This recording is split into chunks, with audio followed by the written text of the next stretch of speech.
Okay, so sekarang saya nampak ramai yang buat tak coklat kat internet. Saya nampak banyak jenis video dan resepi kat internet. So sekarang saya pun nak ikut trend ni lah. Kita buat tak coklat dengan gunakan mesin Falcon. Okay, so kita perlukan sediakan dough dan coklat sahaja. So untuk jimatkan masa, saya dah sediakan dough, saya dah masukkan dalam mesin dan kita extrudekan.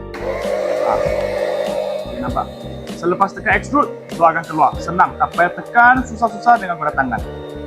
Dia keluar senang saja, boleh buat satu hari pun tak apa. Okay, so saya sudah extrude semua dia punya kulit keluar. So kita sekarang nak potongkan dia punya kulit dengan guna Falcon roller cutter. So dia boleh potong dengan sama size. Okay, let's go.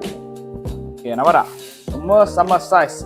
Next step ialah letakkan coklat yang disediakan. Okay, jom. Ikut suka hati nak letak berapa coklat. Okay, so yang nak niaga boleh letak banyak, letak sikit pun boleh. Okay, roll. Ni guna acuan tak panjang. Nampak tak bunga dia? Sama dengan tak nanas. So tak payah susah-susah, tekan dengan guna tangan. Okay, siapa yang minat dengan mesin ni boleh PM kat bawah ataupun DM kami. Okay, jumpa lagi next video.